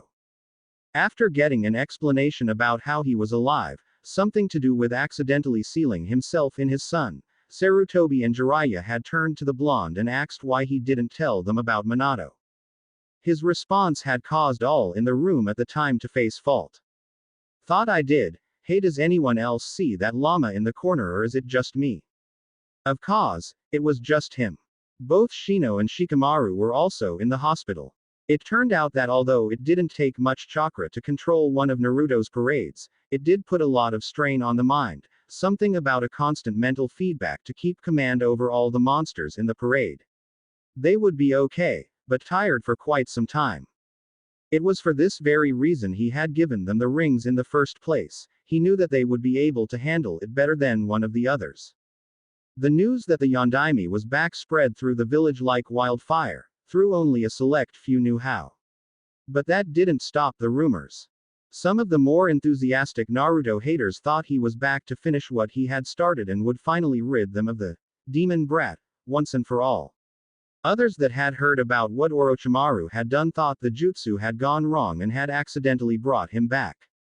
And the rest were just so happy he was back that they didn't care how. As soon as they were brought out of the shelters hidden in the Hokage monument, the people of Konoha had surrounded the hospital hoping to see him for themselves. XXX. A week after the invasion, Minato was reinstated as Hokage with very little opposition. Not even Danzo argued with the decision, knowing he would lose. It was around this time that Minato apologized to any foreign ninja still in the village for the Chunin exams, including the team from Mist. It was during this time that Mei approached Minato about help with the Mist civil war going on and specifically asked for Naruto's help. Chapter 8. Fallout. Not even a week into being back as Hokage, and Minato wanted to just burn this village to the ground and be done with it. After recovering and taking back the hat from Sarutobi, Minato was debriefed on everything he had missed from Sarutobi and Jiraiya. They told him of Naruto's treatment after his death and everything he had missed out on in the 12 years he had been gone. Minato was livid after everything was said, and his attitude only became worse as he looked over the state of the village. On the surface it appeared to be fine, only receiving minor and easily repairable damages from the invasion. No, the real problem lied within the inner working of the village. Everything was corrupt or broken. Every system or service had so much bureaucratic bullshit that he was amazed anything got done within the village. On top of that, the Ninja Academy had to be completely overhauled, as the curriculum had been watered down to involve classes like floral arrangement and ballroom dancing. Seriously, how did that help make better ninja? But the invasion also showed some serious holes in the village's defense and showed that the medical ninja that they currently had were not enough or weren't as good as they needed to be. Not to mention that he still had to deal with Suna and eventually Iwa, once they find out he is alive. Now, while the invasion had been a failure, that didn't mean that the village didn't take damages. But beyond the property damage, the village had lost very little in terms of human life. Only a handful of ninja were taken down and the rest receive injuries ranging in level of severity. In contrast with the information that the Sand Trio gave to Sarutobi and Naruto, the Sound Village and the Sand Village had taken a very large hit, losing many ninja. Sound more than the Sand, but the alliance with Sand was on rocky terms until things were cleared up, since they did break a treaty.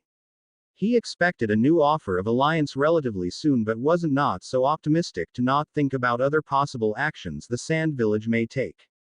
The problems that Minato had uncovered in the village he went to work fixing, even though he knew they would be highly tedious and require a ton of time. Needing to make sure the shinobi force would be maintained, he restructured the academy curriculum. The first year was general knowledge, math, history, science, reading, writing and those sort of things. Not really exciting, but necessary to make well-rounded ninja. The second year would be dedicated to learning the basics of chakra, what it can do and about elements.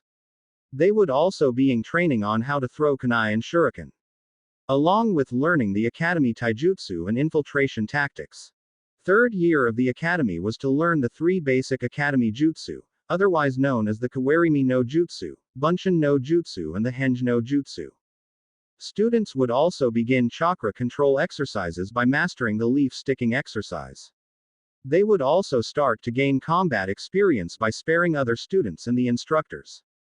This is also the year when Genjutsu would be introduced and students would learn how to break out a 1.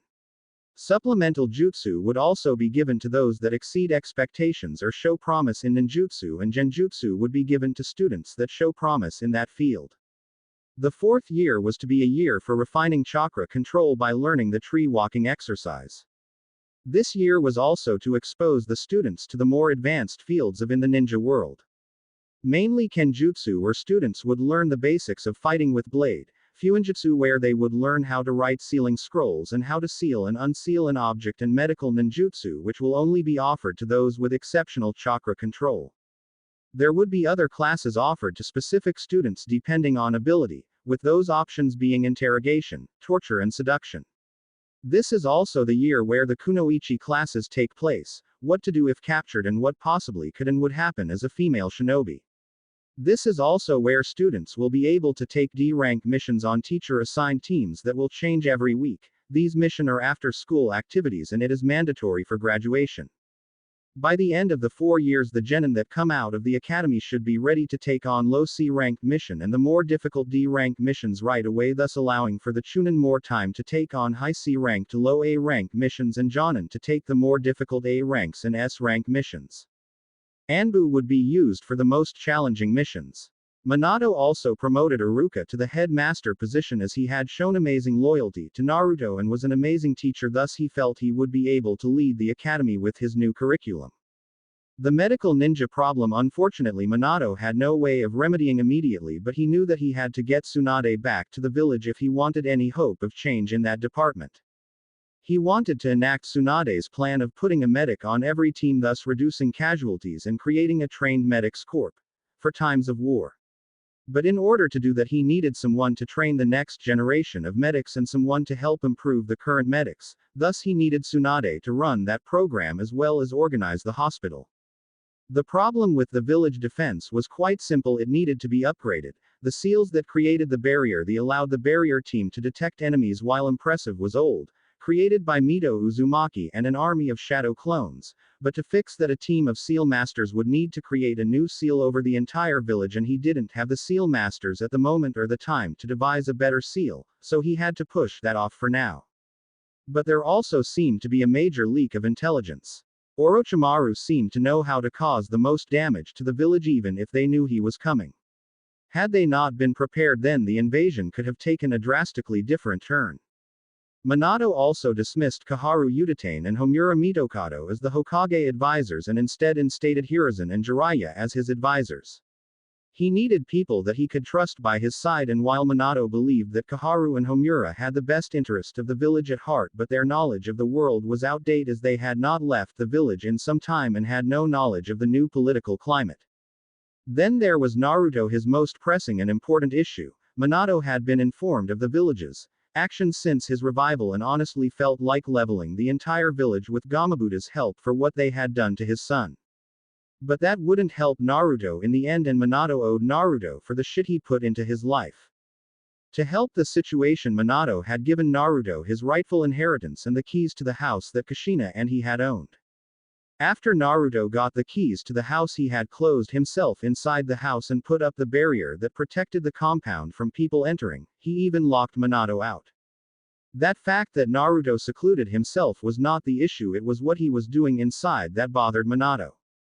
From the time in Naruto's mindscape, Minato had learned that Naruto may be insane, but he was also a genius and an incredibly hard worker. That fact, combined with the fact that inside the house was a library and jutsu collection that had every jutsu and technique that Minato, Kushina or the Uzumaki clan ever created, stole or copied. While Minato was alive, he managed to copy the entire Hokage library and added all those scrolls the family library.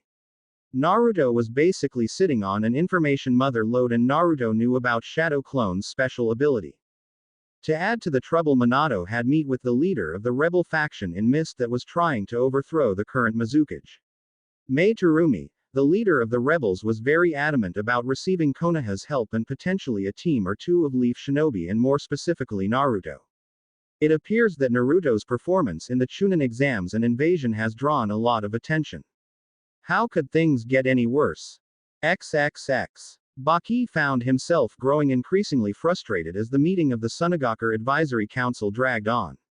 The sheer lack of progress was infuriating, and he was currently tuning out his fellow counselors as he skimmed reports of the invasion that he knew was doomed from the start.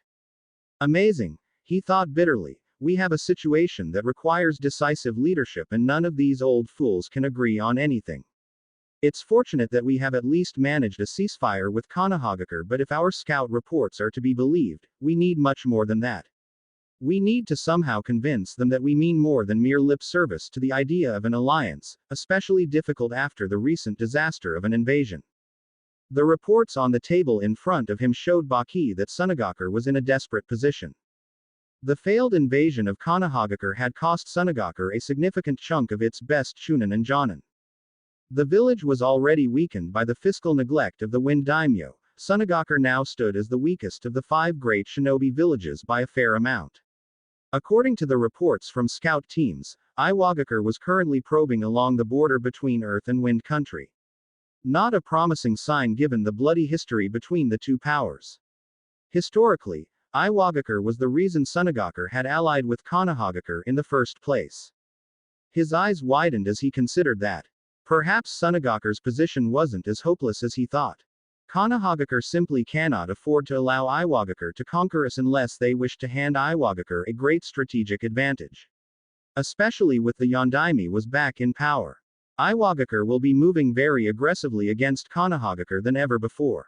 Baki snorted at the thought.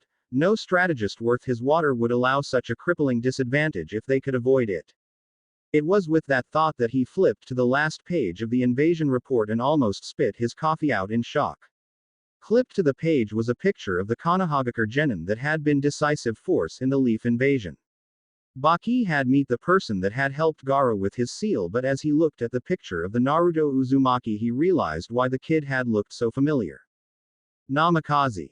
Startled by the sudden movement next to him, Yura glanced at Baki curiously. With only a year of service to the council, Yura was a rising star for his industriousness and loyalty. Still, given his lack of seniority, he had only made a handful of statements during the council sessions. Baki looked at the picture, ignoring his fellow counselor, and looked at Enigma that was Naruto Uzumaki, otherwise known in the horror of the Bloody Leaf. Quickly taking out a recent bingo book, Baki flipped to Naruto Uzumaki's page and looked at the information. Name: Uzumaki Naruto. Age: 12. Alias: Horror of the Bloody Leaf, True Horror of Konohagakure. Village: Konohagakure. Rank: Genin. Status: Active. Skill level: Low A. Taijutsu: High C, Low B. Ninjutsu: Low B, Mid B. Genjutsu: Unknown. Kenjutsu: Unknown. Ceiling: Mid A, High A. Description: Uzumaki Naruto is a ninja of exceptional skill and unbelievable talent. While much of his power is still unknown, his apparent ability to control the flow of battle and be several steps ahead of his enemies is baffling to say the least. Uzumaki Naruto also seems to have a never-before-seen bloodline that allows him to change his form to anything he desires, that coupled with his unending stamina and chakra makes him a dangerous shinobi. His most notable feats while under observation was his ability to make 1,000 shadow clones and transform them into an army of demons, which he named the Parade of 1,000 Demons. The result of this was the complete slaughter of 984 bandits that were in the employ of one Gato, from Gato Shipping Company, and the man himself. He was also seen stopping a Chidori from the famed Hitaki Kakashi with his bare hands and suffering no ill effects. After the incident involving the bandits, he was seen removing the heads of all the bandits and put them on pikes surrounding the village and claimed it as under his protection. It is believed that due to his actions observed during and after the incident that his mental state should be in question, as he appeared to be enjoying himself while he killed in. This was deduced from the laughter that was heard. He was also observed in a Chunin exam that was held in Konohagakure and the invasion which followed. In both he showed an impressive ability with seals and an even stronger version of his signature technique, Parade of 1,000 Demons. He used to turn the tides of the invasion, using a total of 3,000 blood clones transformed into various demons. In his fight against a Hyuga Neji, he showed his impressive ability for seals as well as his penchant for unorthodox plans. During this whole event, a smile never seemed to leave his face, which seems to only lend credence to his mental instability. In conclusion, Uzumaki Naruto has proven himself dangerous and is believed to have no regard for human life. It is advised for anyone under Jonin level not to engage until more information has been gained or he is approached in a group of at least 9 Chunin or 2 Jonin. Any less in rank or number should run instead of engaging. Yura carefully leaned over, nudging Baki. Baki looked up quickly to see who had nudged him. Yura leaned over again and whispered. Something wrong, Baki? You look like you've seen a ghost or something. Baki examined his fellow counsel and decided to share his thoughts. I am just a little shell-shocked and excited, Yura. It's possible I may have come up with a way for Sunagakure to recover, but I'm unsure of its chance for success. Yura rolled his eyes. Come on, it can't possibly be worse than Otokazu's brilliant plan to bribe Tanagakure into betraying Konohagakure and allying with us. Something tells me that they are not interested at all in being our buffer against Konohagakure. Baki snorted with disgust as he thought of that plan. It had taken some effort on his part, but he'd managed to scrap that little disaster before it left the council chamber. No, I plan on trying to regain our alliance with Konoha. We've shared with them how the Kazekage died and Orochimaru's betrayal, and while that stayed their hand, we need a military alliance, not just a truce. Really? Yura whispered back, confused. Given how our last alliance ended, what could we possibly offer as a show of sincerity? I may as well explain my plan to the council instead of doing it piece by piece. Standing, Baki addressed his peers. Honorable members of the council, some new facts have come to my attention and I believe I have a partial solution to our current issues. Seeing he now had the undivided attention of everyone in the room, Baki braced himself and clasped his hands behind his back. The only realistic solution to our current trouble with Iwagakure is to somehow re-establish our alliance with Konohagakure. It is only through such an act that we can buy the time we desperately need to recover, and we all know this. The question facing us is, how we go about proving that we won't betray Konohagakure again. Baki ignored the winces from several of the council members as he reminded them that Sunagakure had indeed betrayed Konohagakure once before. Ignoring the rising back chatter, Baki considered how to phrase what he needed to say before he thought. Perhaps a small Konohagakure history lesson. Raising his hands for silence, Baki waited until the room quieted. In the past, Konohagakure had an ally it trusted with everything. The alliance between Uzushiogakure and Konohagakure was sealed by a marriage between the Shodaime Hokage and a woman named Mito Uzumaki. That alliance lasted for many years until Uzushiogakure was destroyed by Kumogakure and Iwagakure, which is part of the reason that Konohagakure has never really gotten along well with those villages.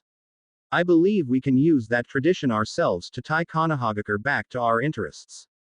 Ukaz, Baki's self-proclaimed rival on the council, fairly exploded. You couldn't possibly be serious. We need every shinobi we have. Why would we offer one to Konohagakure, and why would they accept even if we did? Turning, Baki faced the man directly. Speaking in a calm, controlled manner, almost as if speaking to a child, Baki pressed his case. Konohagakure will accept because they cannot afford the strategic threat of Iwagakure conquering us. They know that facing Iwagakure on two fronts, even if they do have the yellow flash back, would be a recipe for disaster, and even as angry they are with us at the moment, I believe Iwagakure is a far greater concern for Konohagakure. Satetsu, another council member, spoke up in a manner that showed he was irritated. Baki, you still haven't told us the rest of it, please stop stalling. Baki picked up his copy of Invasion Report and waved it at the council. I would suggest you fully read this report on the invasion, gentlemen, but I will briefly summarize. It states that a single genin managed not only fix Gaara's seal so he would no longer go berserk, which made it so we lost a giant advantage in the invasion, but he managed to drive most of the invading forces out with a multitude of blood clones. Ignoring the gasps of shock this produce, he pressed on. It states that this genin, Naruto Uzumaki, and I do stress that surname, can produce more shadow clones than should be possible, has an ability with seals that hasn't been seen since the Yondaime Hokage's death, and was seen around the village during the month leading up to the invasion with Jiraiya the Toad Sannin. Yura glanced up after finishing the collective invasion report. So, do we actually know about this Uzumaki boy? Our pre-invasion intelligence described him as a skilled ninja for his age, but nothing that we should have been concerned with due to his rank. I firmly believe that there is more to this boy than Konohagakure is showing the world. Baki stated with certainty. The records showed he only entered the academy on the last day and was simply placed on a team, which either shows he was trained outside the academy or that they couldn't keep him around the other students. This indicates this kid must be a powerhouse, and with him showing off a mastery of seals and how he can throw around Jonin-level jutsu with ease, I would say he is more than meets the eye. But what really might interest you is his picture, which is on the last page of the report. Yura glanced at the photo, then at the rest of the council. I'm afraid I'm not seeing it, Baki, and I don't think anyone else is either. Baki mentally cursed. Of course they didn't see it, blind old fools. Alright, I want you to look at the young man in the photo and consider the facts. He has spiky blonde hair and blue eyes, not common in Konohagakure other than the Yamanaka clan. He has been seen working with Jiraiya, has a high affinity with seals and is apparently very powerful given that he basically rebuffed 2 villages trying to invade his home village. Sweet Kami. An elderly member blurted. He looks just like a younger Yellow Flash without the bandages. Precisely, Baki said with a grim smile. Earlier I told you that the Shodaime Hokage married a woman named Mito Uzumaki. The only Uzumaki I remember from Konohagakure was Kushina Uzumaki, the red-hot-blooded habanero, and she died 13 years ago during the Kyuubi attack. Now we have Naruto Uzumaki, age 13, who bears a strong resemblance to Minato Namikaze, which was also reportedly slain in the Kyuubi attack, but appears to have been resurrected and has retaken the position as the Yondaime once again. The boy was listed as an orphan but was enrolled in their shinobi academy sponsored by the Sandaime Hokage on the very last day of class. The boy is now apparently apprenticed to Jiraiya, the man who trained the Yellow Flash. There are far too many coincidences. The boy is most certainly the son of the Yondaime Hokage. Very well. I can follow your logic, Odokaze said. However, I am unsure where you are going with this. It's very simple, really. We offer Tamari in marriage to the Uzumaki boy as a gesture of good faith on our part. Why Tamari? She is the daughter of our late Kazekage and is quite skilled. Couldn't we offer someone who wouldn't be missed? No. We offer Tamari to prove our commitment. Her skill and ancestry will make for an irresistible incentive for Konohagakure's leaders to accept our agreement. Any children from the union are likely to be very powerful, and we will insert a clause stating that any child must have a dual citizenship for Sunagakure and Konohagakure. Plus anyone of lesser status might as well be spitting into the face of the Yondaime since this appears to be his son. The council members sat back and considered. The proposal would seal the alliance and offered the chance to gain powerful shinobi for the village in the future. The potential benefits were quite large with minimal risks. Seeing everyone in agreement, the decision was made to send a message to offer an official deal to Konohagakure and to send an ambassador to hammer out the details. XXX. Naruto Uzumaki Namikaze sat in a meditative position in the center of a massive stone floor, simply organizing the constant flow of information that was bombarding him.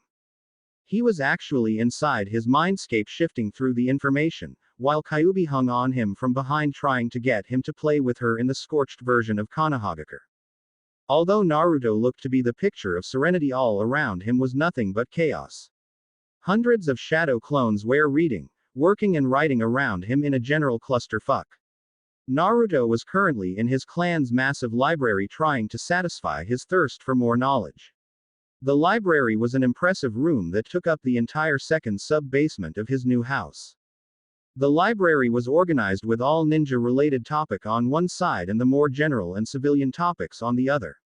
The general knowledge books were organized by something called the Dewey Decimal System according to topic and then by author name in alphabetical order.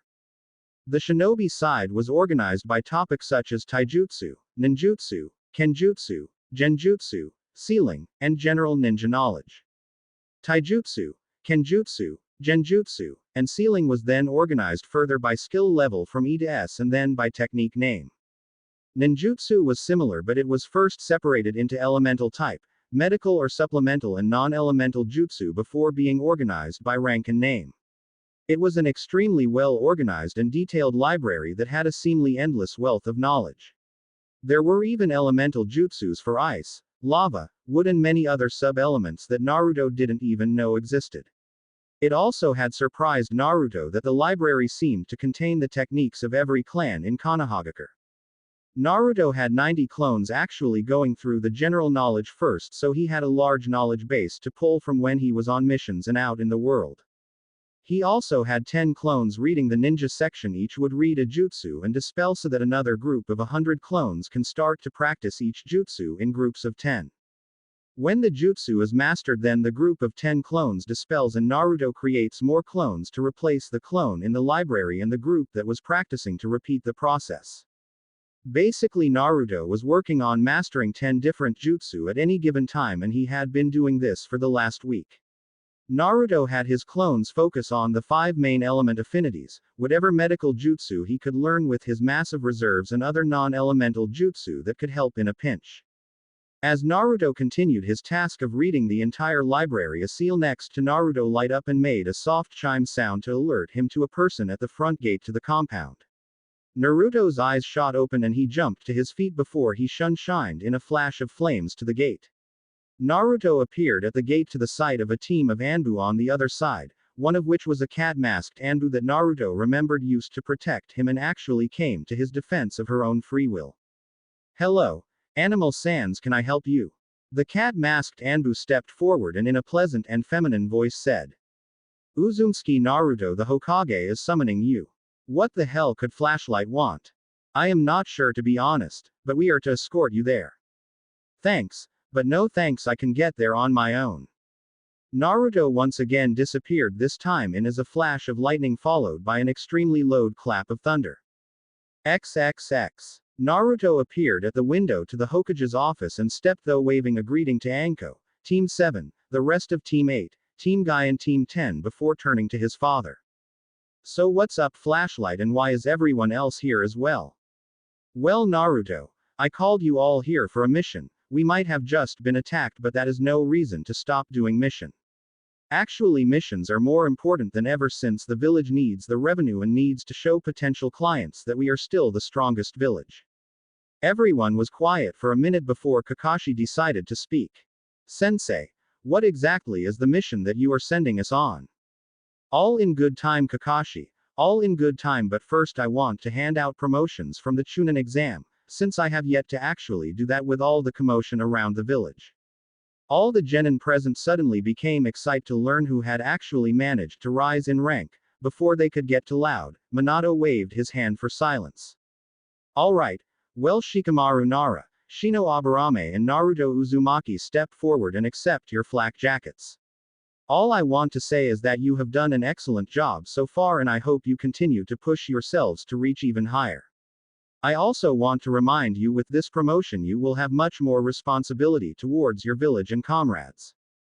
Shikamaru, Shino and Naruto stepped forward and took a flak jacket from their cage. Shikamaru put his on while Naruto and Shino simply stored theirs in a storage seal. "Alright, now that that is out of the way, we can move on to the mission at hand. I am sure you guys remember the team that was here from Mist Village during the Chunin exams. Well, that team was actually a group from the rebel faction in Mist that is currently trying to overthrow the current Mizukage." It was at this point that Sasuke got impatient. "Okay, but what does that have to do with us or the mission? Remember your place, Uchiha, and remember who you are talking to. Anyway, the Jonin instructor of that team was the leader of that rebellion and has submitted a formal mission request to have the Leaf Village aid in the rebellion." Everyone was quiet for a moment before Naruto asked with a huge grin on his face. "Do we get to kill people?" Minato sighed before nodding his head in confirmation, which only served to make Naruto's insane grin larger and make everyone else frown slightly at the thought of death. "Either way, I will be sending everyone here to aid the rebel forces and hopefully to help bring everything to a close. I am sending all the genin teams because I think it will be a good opportunity for you all to get a lot of combat and field experience that is very hard to find in the relative peace going on right now. I am going to be putting Kakashi in command with Anko as second in command. You will be leave in the next hour and will be meeting a rebel contact once you get into Water Country." Everyone nodded and Minato handed Kakashi a folder containing all the information on the mission. Kakashi quickly looked it over before turning to everyone. "Alright, meet at the East Gate and make sure to pack your rain gear, and you should pack for at least a month-long mission. We'll probably be there longer depending how far along the rebels are at overthrowing the Mizukage, but we don't want to be weighed down." Everyone nodded before leaving to go pack. After everyone left, Minato turned around to stare out in disdain for the village. Why Naruto had him retake this position he would never know, but so long as Naruto wanted him here, he at least owed him to just suck it up and do it. It was at that moment that a ninja from the rookery came through the door. "Sir, we just received a message from Suna. They would like to offer a new treaty of alliance and would like to send an ambassador to work out the details of the treaty." Minato took the message and skimmed it quickly to verify the information before taking out a scroll and writing a response quickly that basically said that he was willing to hear out a peace negotiations and looks forward to the arrival of the ambassador. Handing the scroll to the ninja still standing there. "Send this back to Suna using our fastest hawk. I rather end this quickly, so the faster this treaty can be sorted out the better for my peace of mind and the village. The ninja nodded while taking the scroll before saluting and walking away. Now I know how Sarutobi felt after all those years in office. The general shit that happens to this village is just too troublesome. That's it for this part. If you enjoyed it, then like, share and subscribe for the next video, as it's going to be more interesting, and also check out my other playlists. Hope you would like them too.